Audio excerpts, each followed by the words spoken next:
भारत का इतिहास अनेक रोचक कहानियों से भरा हुआ है, जिनमें से एक प्रसिद्ध कहानी है चित्तौड़ की महारानी पद्मिनी की।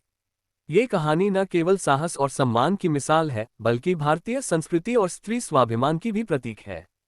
राजस्थान के चित्तौड़गढ़ किले की महारानी पद्मिनी अपनी अनुपम सुंदरता के लिए प्रसिद्ध थी। उनकी ख्याति दूर दूर तक फैली हुई थी। रानी पद्मिनी राजा रतन सिंह की पत्नी थीं, जो मेवाड़ के वीर और न्यायप्रिय राजा थे। पद्मिनी की सुंदरता और वीरता के किस्से सुनकर दिल्ली का सुल्तान अलाउद्दीन खिलजी भी उनकी ओर आकर्षित हो गया।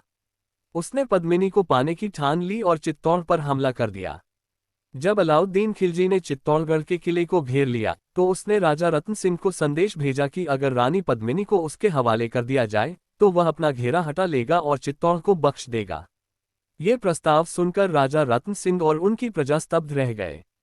रानी पद्मिनी ने इस प्रस्ताव को स्वीकार नहीं किया, क्योंकि यह उनकी गरिमा और आत्मसम्मान के खिलाफ था। रानी पद्मिनी ने अपनी चतुराई से एक योजना बनाई। उन्होंने अलाउद्दीन खिलजी को संदेश भेजा कि वह अपनी सुंदरता का केवल एक प्रतिबिंब ही दिखा सकती हैं।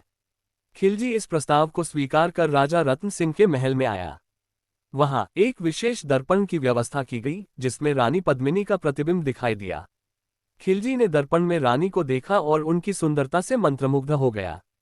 खिलजी की कुटिलता को भांपते हुए राजा रतन सिंह ने अपने सेनापति गोरा और बादल के नेतृत्व में एक योजना बनाई।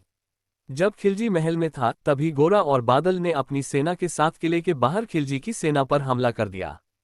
इस बीच राजा रतन सिंह को भी बंदी बना लिया गया था, लेकिन वीर गोरा और बादल ने अपनी जान की बाजी लगाकर राजा को मुक्त करा लिया।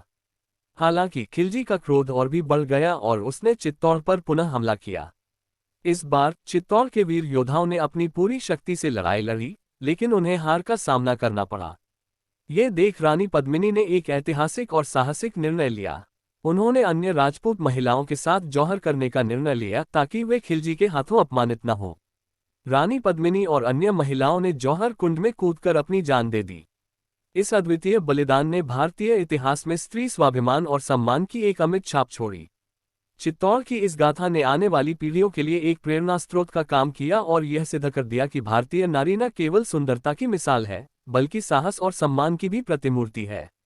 ये कहानी भारतीय इतिहास की उन महान गाथाओं में से एक है, जो हमें न केवल हमारे अतीत के गौरव से परिचित कराती है, बल्कि हमें ये सिखाती है कि आत्मसम्मान और गरिमा के लिए किए गए बलिदान कभी व्यर्थ नहीं जाते।